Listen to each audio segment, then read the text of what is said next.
দেশের শীর্ষস্থানীয় প্রযুক্তি প্রতিষ্ঠান ওয়ালটন হাইটেক ইন্ডাস্ট্রিজ পিএলসি নতুন নিয়োগ দিচ্ছে। প্রতিষ্ঠানটির হোম অ্যাপ্লায়েন্স বিভাগে প্রোডাক্ট ম্যানেজার পদে জনবল নেওয়া হবে। আবেদন গ্রহণ শুরু হয়েছে 11 অক্টোবর 2025 থেকে এবং আবেদন করা যাবে 23 অক্টোবর 2025 পর্যন্ত। এটি ফুল টাইম চাকরি, কর্মস্থল ঢাকায়। এই পদের জন্য নারী ও পুরুষ উভয়ই আবেদন করতে পারবেন। শিক্ষাগত যোগ্যতা বিএসসি বা বিবিএ ডিগ্রি থাকতে হবে।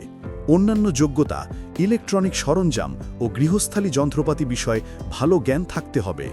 অভিজ্ঞতা কমপক্ষে 2 থেকে 6 বছরের কাজের অভিজ্ঞতা প্রয়োজন। বয়সসীমা 26 থেকে 35 বছর। বেতন মাসিক 45 থেকে 65 হাজার টাকা। এছাড়া কোম্পানির নীতিমালা অনুযায়ী থাকবে আকর্ষণীয় সুযোগ সুবিধা, যেমন প্রভিডেন্ট ফান্ড, লাভের ভাগ, মোবাইল বিল, দুপুরের খাবার সুবিধা, আংশিক ভর্তুকি, প্রতি বছর ইনক্রিমেন্ট এবং 2টি উৎসব বোনাস। আগ্রহী প্রার্থীরা অনলাইনে আবেদন করতে পারবেন। বিস্তারিত জানতে ও আবেদন করতে ভিজিট করুন ভিডিওর ক্যাপশনে দেওয়া লিঙ্কে। তাই আর দেরি নয়, যদি আপনার যোগ্যতা মিলে আজই আবেদন করুন ওয়ালটন হাইটেক ইন্ডাস্ট্রিজে, যেখানে রয়েছে আকর্ষণীয় বেতন, প্রভিডেন্ট ফান্ড, লাভের ভাগ এবং উন্নতির সুযোগ।